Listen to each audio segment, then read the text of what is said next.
Good morning, Carl. As we discussed, today we are going to do a demonstration of how the eRAMS program could support the Missouri River Recovery Program and your data management needs. And so just a quick agenda with introductions, and we'll go through kind of how you guys outlined your data management plan with data acquisition and management, looking at data analytic tools, reporting and communications, and then discussing next steps. But to first do introductions, today we have Sarah Milanig, who is the One Water Solutions Institute coordinator, who really does a focus on our users to understand, make sure that our tools are user-focused and the user is getting what they need. And also Tyler Weibel.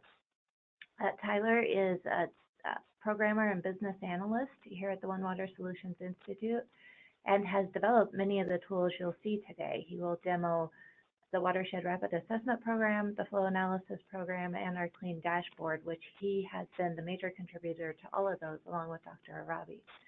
You may hear Dr. Arabi and Dan Baker coming in and out of the meeting. They will attend as they can, and so they may be listening in on that meeting. So that is kind of how we'll move forward. To get started, just a little bit of a background on how the eRAMS technology platform works.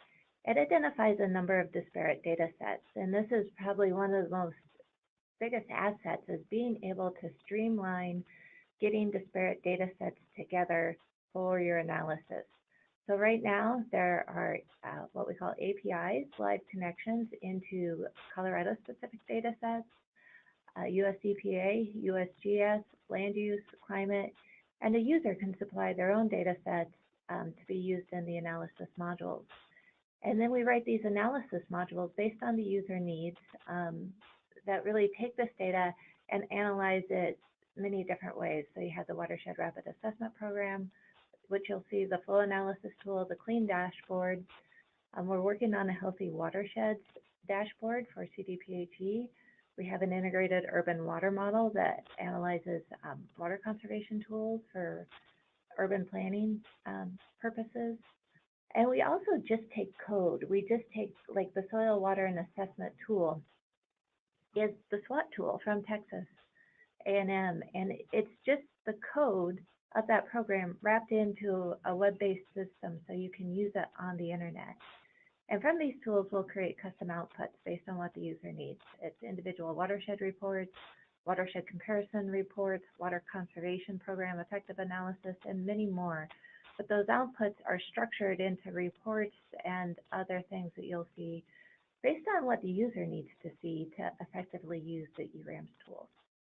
And we wanted to let you know the information we've kind of reviewed to prepare for this demo and trying to structure the demo so they make sense to you is we looked at your draft data management report that you had sent.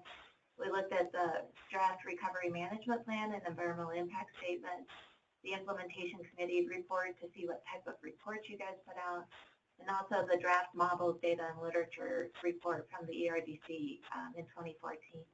We recognize there's a lot more information, but we kind of want to get a snapshot of, you know, what types of information are you looking with, how is it used, and what's coming out of it. So that's how we structured today's discussion. We recognize there's a lot more to learn in the user assessment, so we invite you to give us feedback on that anytime. But when we looked at the conceptual data management model that was in your report, and we looked at how would eRAMS kind of support this, you know, if you look at your inputs, we'll go through eRAMS groups, eRAMS create, and the APIs and RAP, and all of that can bring these inputs together so that they're in one platform for use. And, you know, from your functions, some of the modeling and processing and mapping, the RAP tool, flow analysis, and we'll show you what's in eRAMS projects and how those models work. Okay. Going up. And then in your products that you need, the RAP tool is multifunctional in that it does do reports. We have graphs and maps and reports that we're working on with CDPHE for them specifically, and we do webinars and that type of thing as well. You know, for these tools that we can house or assist and otherwise. So that's just kind of a overall of how we saw eRAMS really supporting things. So if we get into it, the data acquisition and management. We wanted to show you kind of the groups and collaboration tool and how RAP works, and this will do our demos. But eRAMS is really just a collaborative platform for assessing data and reporting it out. And you first start by getting an account. So every user has an account where they can store their own documents, projects, and others, and then they can share that with other groups. And you create a group. This is an internal group that ALSI has where we share information. These are all of our users back and forth. And these happen to be documents that we share back and forth. But we can also do projects, share contacts. We have a number of contacts in there. And so it just kind of creates this web-based platform that people can share reports, data, and geographic information. And the GIS analysis is really kind of, I call eRAMS the Google Docs for GIS, so that you can do collaborative GIS and analysis on it and share that. And so that is, really one of the major strong points of eRAMS. And it is accessible, on multiple platforms. So you can be at your computer or you can be on a tablet or platform and access the information that you need. So if you're out in the field doing something and need something, you can access it. And then something else, this is a new tool that NASDAQ is developing, and it's called eRAMS Create. And so we'll go into a point like the Gavin's Point Dam. But what you can do is add data into there so you can share your data, and it includes a spot for metadata, so that all of the metadata can be put into the eRAMS Create, so you have it as a data creator. And I'm not sure how much of your data you guys share either with each other and the public, or where all of your data that you generate needs to go. But the eRAMS Create could be a platform that kind of facilitates that sharing of data outside of or within and outside of the core program. So those are ways to really manage and acquire data, from just a user to sharing with a group to also including metadata and sharing stuff a little bit stronger. But that is one way the user can share data. Another way is through what we call the WATERSHED Rapid Assessment Program, the RAP tool, that does generate a watershed health report and does extract, organize, and analyze data, based on various scales for what the user needs. And it aggregates multiple data sources so that you're pulling all these disparate data sources together at once. And some of the data sources, the blue data sources are specific to Colorado, but there's a number of data sources that have been assimilated into the RAP tool. The most are national data sources, and it's always growing. Tyler is always adding data sets into it. And so I don't know if you have any questions, but this is the point where we kind of wanted Tyler to show you the RAP tool and how it works and how it brings data together, analyzes it, and generates reports. So like Teresa mentioned, I assume you're seeing my eRAMS screen where I've got my user account. Now I'm going to go in. I have a whole bunch of different projects. This is under the project section, but you can go in and you can create any given project. So we're going to show you the Clean Nutrient Dashboard today, and we're going to show you the Watershed Rapid Assessment Program and the Flow Analysis tool. So you can create these tools as a one-off. So if you wanted to have one that was specific to an area or research or project, you can have it and name it that way. I'm just going to jump into one that I already have. That's the RAP tool. So the RAP tool initially starts off with, it just starts off with a map canvas, and then it says, where do you want to analyze? Basically, what watershed are you interested in? And there's a number of ways that you can do that. You can select it by just drawing on the map and saying, I want to examine this area. You notice that I'm zoomed into the Yankton area right around the Gavin's Point Dam. You can also upload your own shapefile. You can go through and pick out, well, I want to look at a watershed in this area based on a HUC boundary. Or if I've already uploaded, like I've uploaded the Gavins Point HUC 10 watershed and I want to look at that, I can pull the entire HUC 10 for the main stem of the Missouri right here. But basically, there's a number of different ways that you can analyze, select the area that you're interested in. Once you're in, pick that area, you can go through and say, well, what data sets do I want to really summarize? Do I want to look at some climate products? Do I want to look at the stream river gauging stations? And as Teresa mentioned, a number of these resources are Colorado specific, so we've added this little tag that says Colorado. But you can look at the EPA 303D and 305B lists. You can sit down and look at land use. And all of those different things. So I'm just going to select a few of those, and I'm going to select specifically the upstream, the Gavins Point area, just to have a nice little area represented of that watershed. And then once you've selected all those data sources, you can generate your report. So what that's going to do is it's going to ship you off into a new window, and it's going to create this very PDF-friendly report. As Teresa mentioned, we're working on getting a bunch of exports out of this as far as making a Word document version of this so that we can tailor these report formats to exactly what other groups need. The CDPHE Healthy Watershed project that you mentioned is basically rewriting some of these reports so that it fits the way that they need that report data for their own reporting purposes to the EPA. But it'll come up basically with a section for each of the different data sources that I've clicked.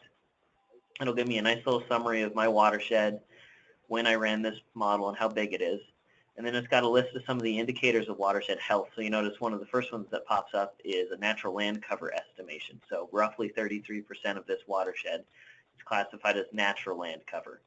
So if I go down to like the land cover one, you can actually see that land cover map and look into that natural land cover percentage and how it breaks down as far as open water versus grasslands versus developed areas, urban areas, cultivated crops. And then you can even get a pie chart breakdown of those different land use percentages in this watershed, which again is shown on that map. Then as the report continues to come back in, all the different sections will start filling in. So the climate one I ran was PRISM. So you notice that we have climate data from the 1980s to 2016. We have maximum temperature, minimum temperature, and precipitation itself. And these are all interactive graphs, so if I want to turn off some of these, you can just look at just precipitation. I can zoom into just a very small window and say, well, what is this precipitation event that I'm interested in? So you can see that on February 4th, they got 0.85 inches of rain in this particular area. So that's some of the graph summaries that Teresa's mentioning. Can you show how you can download that? If you want this graph, you can use this little list on the side of it, and you can download it as an image, or you can download it as a CSV file. If you want actually just the raw data, you can also go to this little link for each of the different data sources, so climate PRISM data. You can get a link to the metadata that explains where it came from, and you can also download this, and what that'll do is it'll send you a summary of the shape file, the text files, the rasters, whatever type of information, it'll download it. So in this one, it'll download a CSV file of the climate data. In the land use one, it'll download that raster image of the NAS land use types. And each one of these reports have it. So if I did it for this one, the stream discharge ones, it'll download a shapefile of these locations, and then it'll download text files of all the data for those specific monitoring sites. And again, these graphs are all interactive, so if I wanted to look at just one section of the graph for that flood peak right before the dam went in, or if you want to look at the whole area, like after the dam went in at some of these Gavins Point monitoring sites that are in Storet. So we have just simple time series, but then we also have some analytics on top of that. We've got decade-based statistics for all the different sites, so you can look at minimums over the decades as it shifts over time, as well as maximums and medians. And then you've got some monthly averaging, and then you also have cumulative distribution functions, so CDFs, of the data sources. We also have all the reports for the EPA impairment, so you'll notice that it highlights on the map the different sections. So we have NEMT, this guy, the green one, which is this downstream section over here. And all these maps are interactive, so if you want to zoom in and see them. But you can see that this particular section of Bow Creek is impaired for E. coli, last monitored in 2015. This is the REACH code sample. Antelope Creek also has biological integrity impairment, and St. James Creek has a sediment, suspended solids issue. And those are all summarized. We also have the water body classifications for the same thing, so you can see that it's public drinking supply, aesthetic, agricultural, water, aquatic life. And again, you can download all of these as shape files and then all the text files associated with these too, just using this little download link over here at the top of this particular report section. I think I have one more data source besides land use. Nope. So that's kind of the outputs and the summaries that you can get with the RAP tool. Any questions on that? So as far as say our public users, our stakeholders, this is a lot of information. I would imagine that maybe some of the researchers would use this. But earlier you were saying that you're building some of these reports so they're kind of canned reports and look the same. So we could do that. We could customize them and maybe make them less interactive. Oh, very much so. What okay. We're working towards, basically over here on the RAP side, on this generate report, we're going to put in a little select here that says, do I want to look at the RAP report? Do I want to look at like a high level, just summarize what's there in the watershed, or do I want to do like an analyst's view of the report?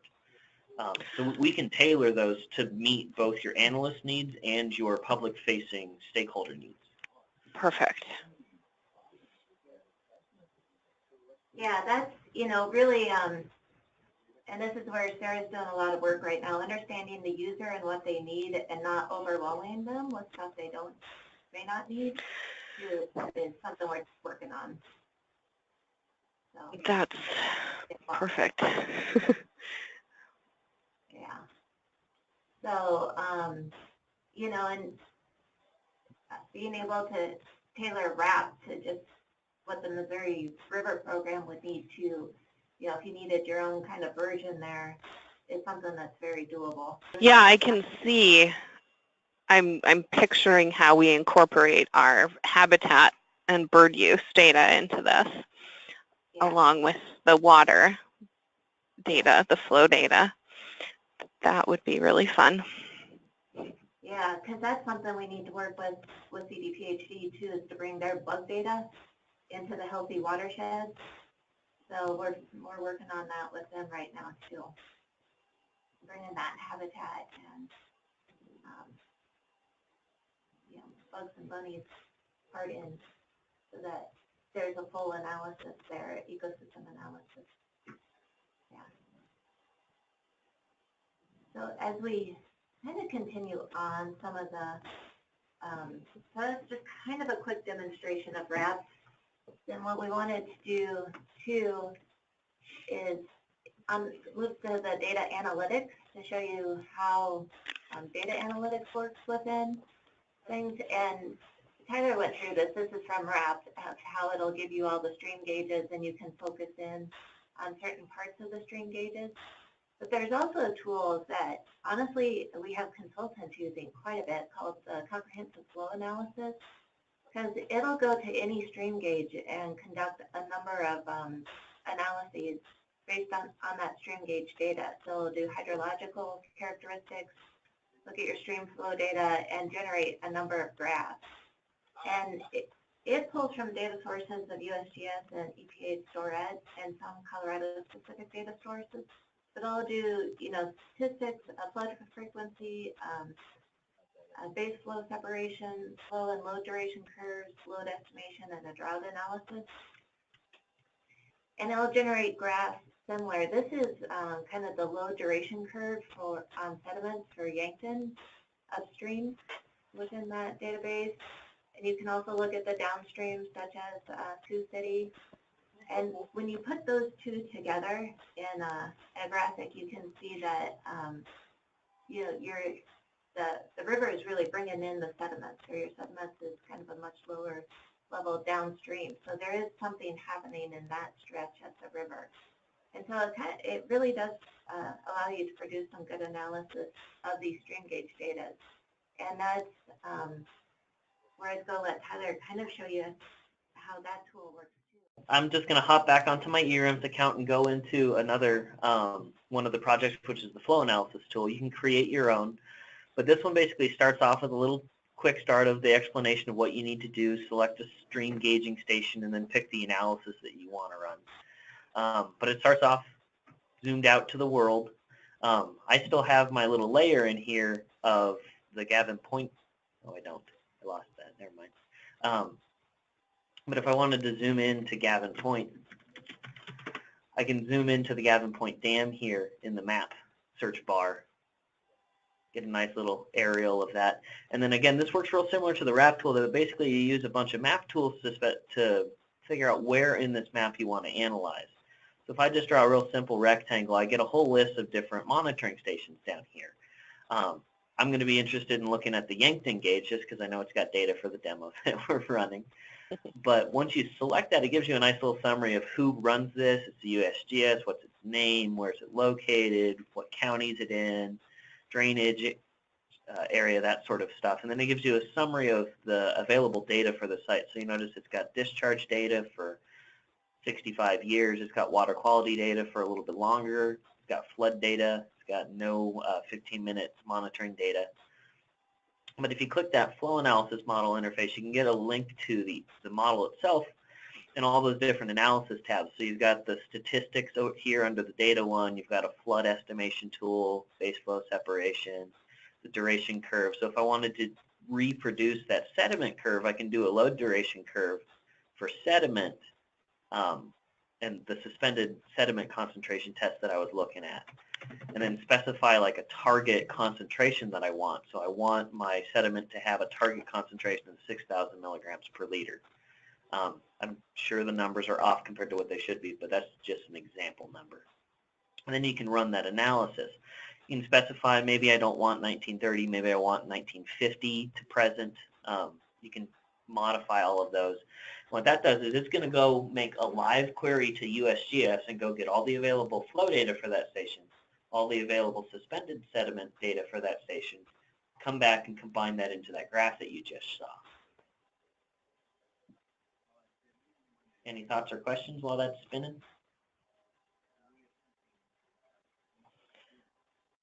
So that connects directly to the National Water Yeah, NWIS or whatever that NWIS. is.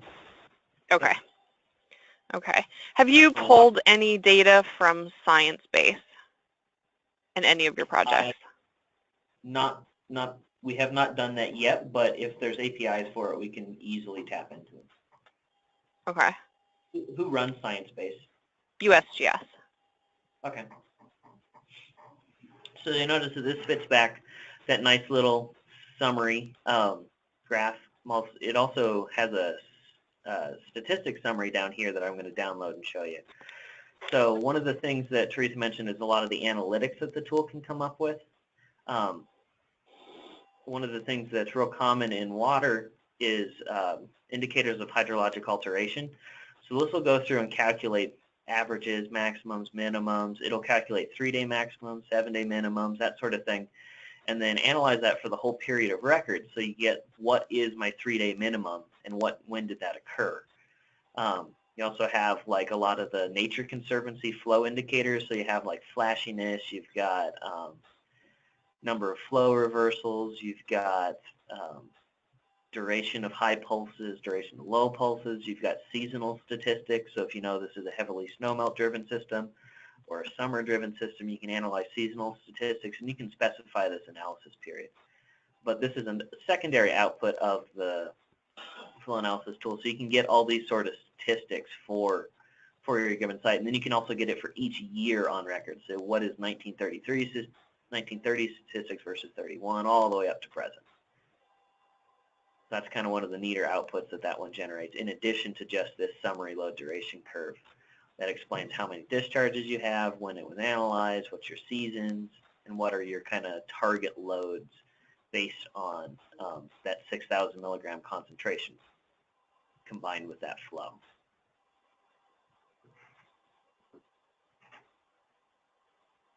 So the hydrologists tend to really like this part, and the folks dealing with the TNVL program.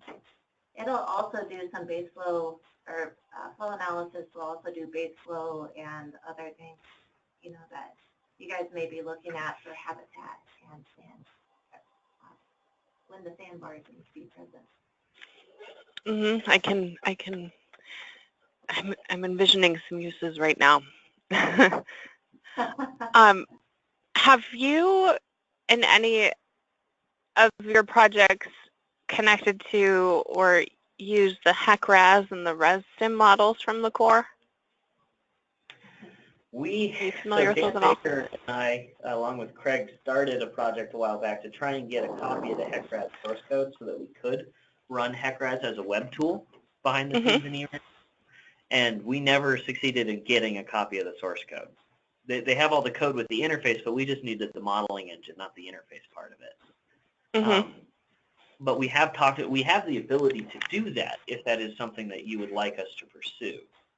Okay. We can simply wrap that model inside of a web service and put a front end on it like the flow analysis tool. Because this is basically gathering the input, sending it off to have a model run something, and then pulling the results back and showing you. Okay. I also ran the data statistics one just to show you some of the different outputs that we can generate. So we have a bigger statistics summary. We have envelope plots of typical, so the black line is your average flow across all the records. So January 1st, what's the average for every single year? And then January 2nd. The light blue line is the current year. The gray ones are each year graphed on top of each year individually. We also have pixel plots. I don't know if you've ever looked at those, but it's a real similar day of year versus year, and then you have the value of the flow shown there. That monthly average graph I showed you before, you get a histogram, you get that CDF curve again. These are just some of the other outputs that tool can generate. Well, we have modeling efforts where we're trying to predict out how much habitat we'll have on the river and when we're going to need to construct. And we use the 100-year period of record flow information for the river. And so I'm kind of envisioning how that modeling could happen here. Yeah. I think it can. You can too. That would be cool. And what's nice is it can all be integrated, you know. You can work on an interoperability of your data sets. Hey, Tyler, can I interject real quick? This is actually Dan Baker. I'm listening in as well.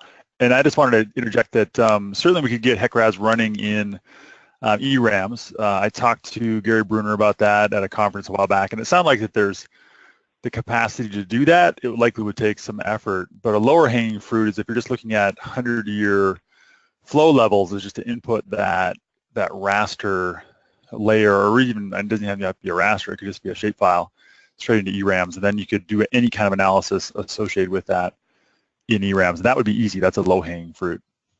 Okay. Thanks, Dan. Where were you going?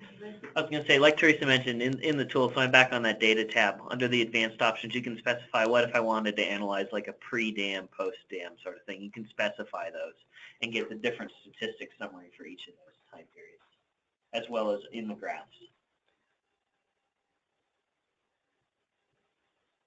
This is Mazda. Can I also interject quickly here? I just want to mention, Coral, that in addition to HEC-RAS that you may want to consider, Dan with Craig and some other folks at Army Corps had developed and have developed a tool that we call it river hydraulics model. And there are very simple sediment transport models that can be used for habitat assessment as well. So they are not full-fledged models like HEC-RAS, but they are much simpler, much faster. And Tyler actually developed that as well. So you can access some basic sediment transport models with some of the relevant outputs and assessments for habitat that may be of interest to you. Again, they are not to a level of capacity of HECRAS for continuous or event-based simulations, but they're pretty good in terms of running different sediment transport models and getting outputs that may help planning for river restoration or habitat assessment or other similar work. Okay, and I'm not as familiar with the hydro work that Craig is doing for us, so there's a lot I need to learn on that before I can figure out what needs to be integrated from that respect. I'm much more involved in the bird world and a little bit in the fish world, so I have some things to learn first. But Craig, I'm certain, will be able to tell us exactly what he needs. All right, thanks, Mazdak. Well, the next thing we wanted to kind of show you, Coral, is we were looking at this report, the models, data, and literature to support the habitat analysis, and the categories of data that you have that were in that report. And we know it's draft, but it was just kind of looking at the geographic and time series data that you're dealing with and how your modeling works. And we were trying to figure out, you know, our tools are good in spots, but we have one tool called the Clean Dashboard that we developed, Mazdak developed with, and Tyler, with US EPA and the Colorado Department of Public Health and the Environment to analyze nutrients.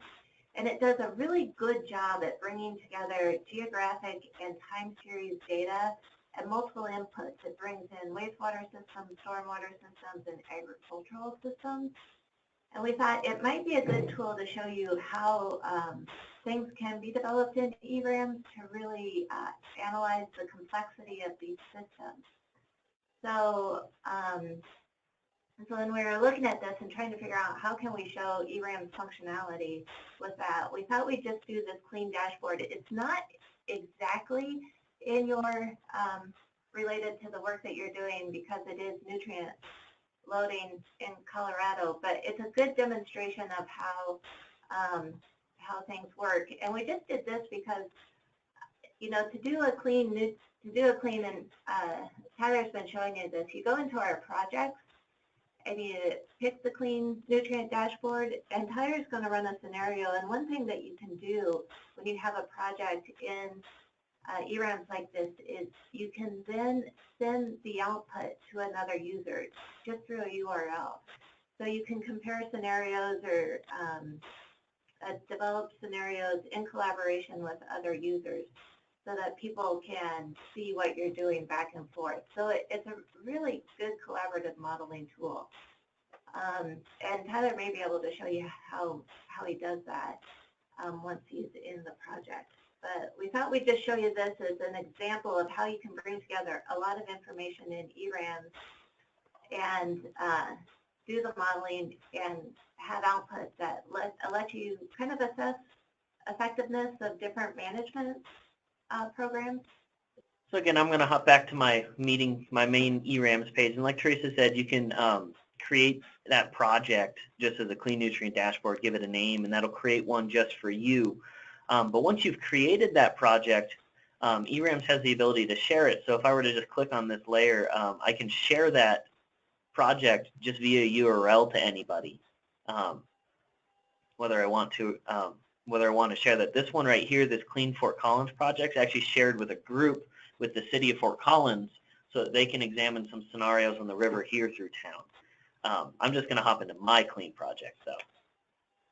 And the Clean project looks real similar to a lot of the others. You define you start with, well, where am I interested? You're going to pick your watershed of interest. I have a Big Dry Creek watershed on the north side of Denver here selected, but what it does is it brings together a whole bunch of different data sources. So you can see the wastewater treatment plants and what sort of nutrient management scenario that you're going to see them go through. Are they going to stay the same? Are they going to grow? Are they going to meet proposed regulations? You also have the urban stormwater component that you can look at and see what the coverage of different urban areas is in this watershed. So you can see kind of the urban density side of things. But this kind of combines together both the time series of the wastewater plants with the spatial of the urban and the agriculture. Like Teresa mentioned, we have the agriculture side of it, which is really a land use, how that impacts nutrient loadings on the streams. So we have both irrigated and non-irrigated agriculture here. You can look at any given field and see what it was modeled as what its irrigation type is, basically all the management options for that land use in this particular watershed. And then once you've selected your scenario, you notice I have a number of different scenarios here. So I'm going to just look at the one that I have right now for Big Dry Creek. And it's going to fetch out and run all the different nutrient management scenarios for the wastewater treatment plant versus the stormwater versus the agriculture versus the natural background. So if I were to hop into the natural background here, this will actually load up all the different rangeland.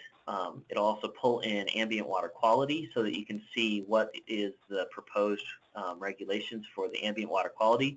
So like in Colorado, we're going through a nutrient regulation that they're proposing in-stream standards for all of the streams, so you can see the river segments and the proposed standards for nitrogen and nitrate in this particular example, which kind of gets at that bigger question of how do you manage this watershed using various different data sources and different scenario management. So we'll let that guy spin a little bit. Do you have any questions on kind of how this merges together all the different data sources? And so is this all data that you're storing, or are you pulling some of it from other places? So like the stormwater and the agriculture, those are stored data that we have from about 2.5 years and 15 to 30 people worth of research work that we've done across the state of Colorado for that. So we're just querying the results of that data. But like the wastewater treatment plants, those are monitoring locations that exist in the EPA database, STORET, WQX. So we do a live query out to STORET, get the latest monitoring data. So that's like like what did they discharge from their plant, how much volume and how much nitrate kind of thing, and pull that back. So that one's a live query versus some of the modeled results. One thing it does too, to do the stormwater analysis, is it compares historic aerial imagery to current aerial imagery. And we noticed that was one of the things in that data report of, really having historic imagery in that. They've programmed that into this code to compare the two imageries, determine the acreage difference, and do some analytics on it, just so you know. It's working. And one thing we did do is work with the Big Dry Creek Watershed Association to calibrate the model and make sure it makes sense to them. Because eventually, on the nutrient side of things anyway, I think the hope is to go to water quality trading. So this could eventually support a program like that. But what it's going to give you back once it's done is basically a watershed scale summary of the nutrient sources. So this could be a habitat quality. I mean, don't just focus on the nutrient, but this is just the sort of analytics you can do for the time series. It'll break out what sort of total watershed scale there is, and then a breakdown by category. So you can see for the nutrient, what is the source? Is it wastewater treatment plants? Is it agriculture? Is it stormwater? Is it background?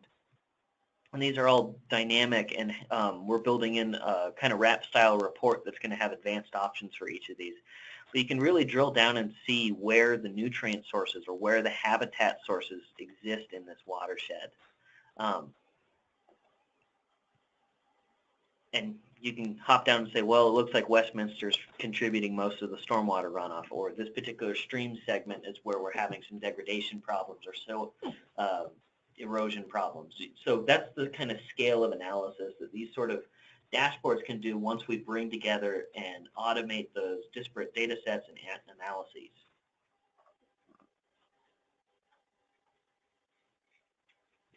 Then what this allows CDPHE to do is determine, like in different watersheds, there's going to be different source major source contributors so they can prioritize their actions for wastewater treatment plant systems or stormwater systems so that they can identify where different actions and policies need to be prioritized for which watershed. And an example of that is, in this particular watershed, it's a very wastewater treatment plant dominated system, but if we were to run this for the watershed here in Fort Collins, which is this Catch the Pooter one, this background section is approximately a quarter or a third of the pie. It's just natural runoff from the forested areas. So that sort of output really allows the manager, the watershed, the policymaker to sit down and handle those watersheds differently because those sources are so different.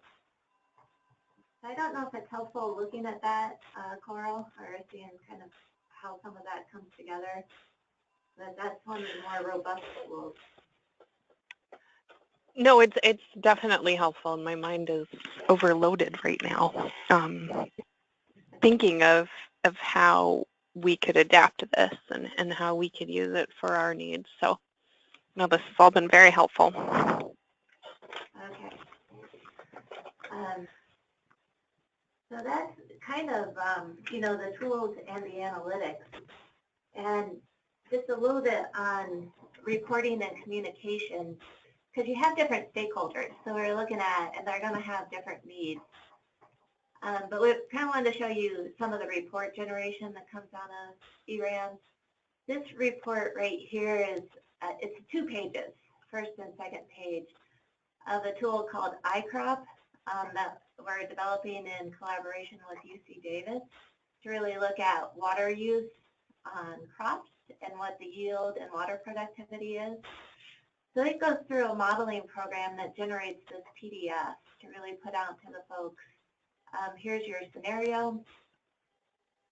Here's your daily output of yield in pounds per acre and kind of the water stress of the crop.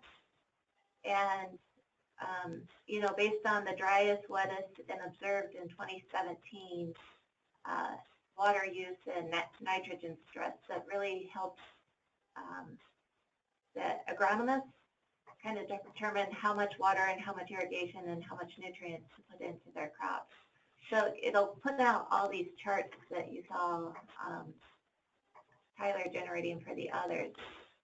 And also we're working with CDPHE to fill in their reports. And I don't know how many, I couldn't quite get an idea of how many real reports you guys do. It was more text oriented, but CDPHE has to fill in these, water quality analysis reports where we will be working to generate the text for them automatically and just populate their Word reports.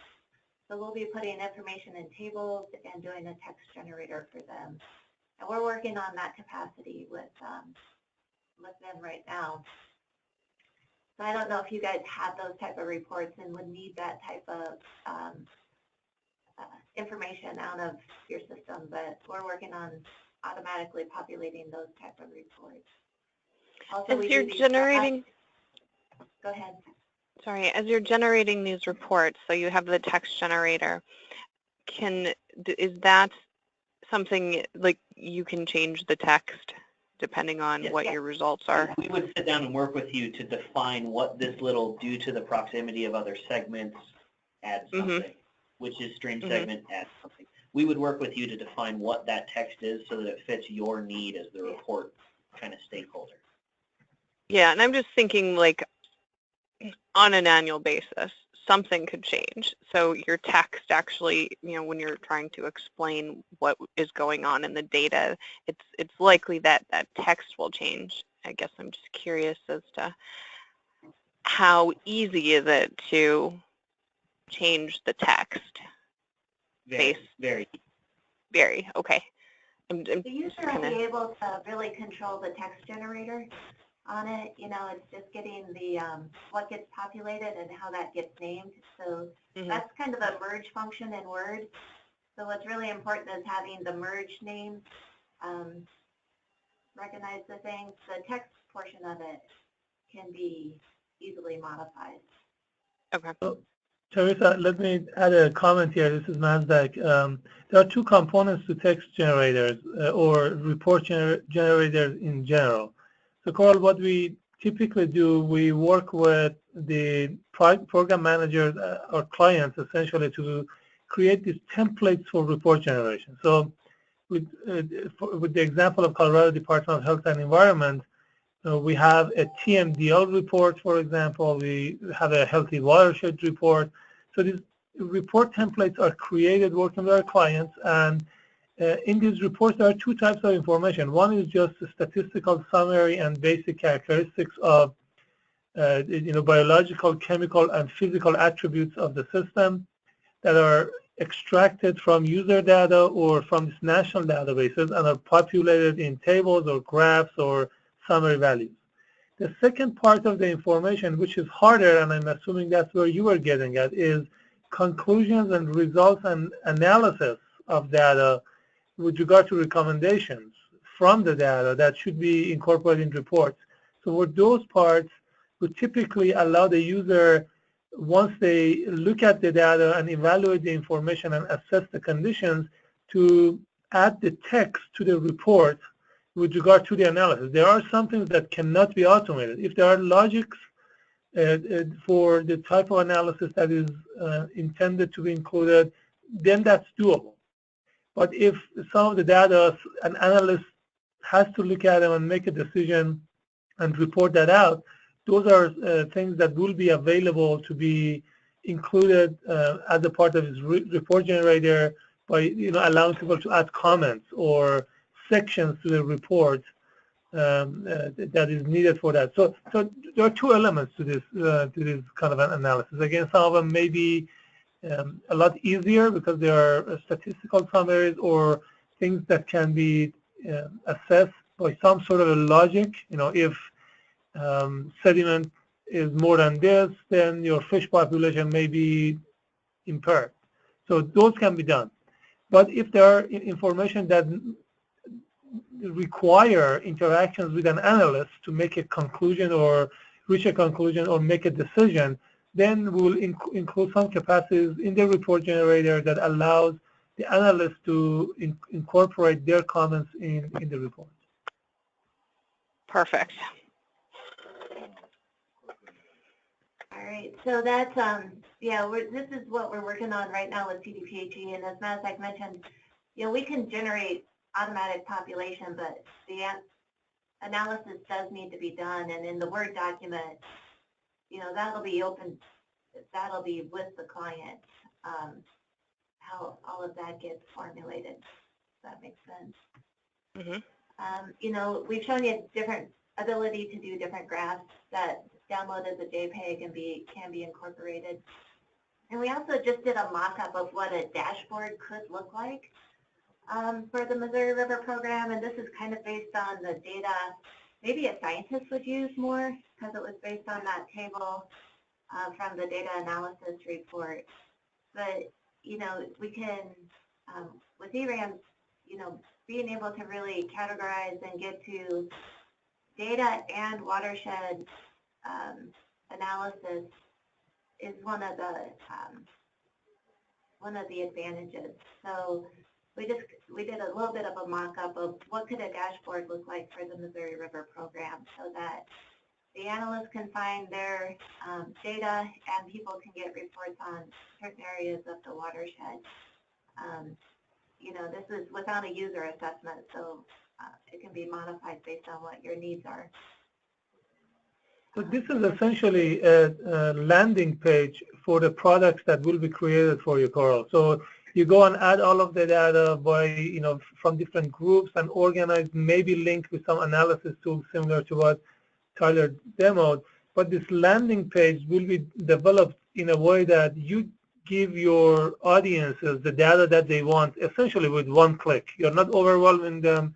You may say, I want to create a very simple sets of pages for, let's say, this type of habitat information, and the target audience are general public, or maybe some sort of analysts in other fields. So what this shows is we'll create landing pages from the resources generated for the project to be able to get the data very quickly without necessarily the need to go to the eRAMS platform and do a special query of the data or some of the things that Tyler showed. One of the biggest advantage here is since we store the data with comprehensive metadata, then you will be able to search data by location. You can say that I'm interested in all of the data in Garrison Dam watershed, and I'm interested in the hydrology data or geology data. And so you can filter what you're looking for from an extensive set of resources that will be stored in a consistent fashion using the eRAMS platform. So we will create this dashboard of information that will give your clients what they need with a couple of clicks, no more than 3, very quickly. Also, we saw webinars on your thing, and we do quite a few webinars. We find that the videos are very helpful in storing them, so we do have our own YouTube channel. And we do tutorials of eRAMS and make the videos so people can go back and use them. It's also a great way of getting project information that people can go back to. So some of the products that may be of interest to you that are available now are like the RAP tool, the comprehensive flow analysis, clean dashboard. What we're working on is the TMDL data collection and summary and the Healthy Watershed Initiative. And we've got some future integration of statewide water quality management plans, watershed plans, and planning and tools. So those are just things that are going on right now. We can, of course, I think you guys will probably have your own needs and own assessment and want the tools either modified or developed for how the analysis that you do and what you're trying to show. But when we look at how could the eRAMS platform support the Missouri River Recovery Platform, this is just a snapshot, not meant to be inclusive, but with your data management and acquisition, you have your climate history and projections, land use, reservoir ops, bird and fish populations. You see that it can automatically go into analytics and modeling with your HEC-RAS modeling and habitat modeling. If you need to look at energy and ag water needs or other things, all of that can be connected with your management, and all of that can be connected with reporting and communication. And, eRAMS has a series of tools and programs to do that, including the APIs for real-time access to the public data system, user-supplied data through the eRAMS Create platform, and eRAMS groups that let you share data and information back and forth. We have a number of analytics and modeling programs, and we can develop more in eRAMS projects and bring HEC-RAS in, I'm pretty sure, and then create reporting and communication systems. So I think there is real ability to support the recovery program. We just kind of need to know a little bit more on the user assessment and, where you guys, what you see as doable. And we just put, we do have people within our LZ group, both Tyler and Dan and Olaf David are actively working with the core folks on different modeling and data management systems. So that's kind of it for what we had to show. I don't know, Coral, if you have any questions or thoughts on next steps.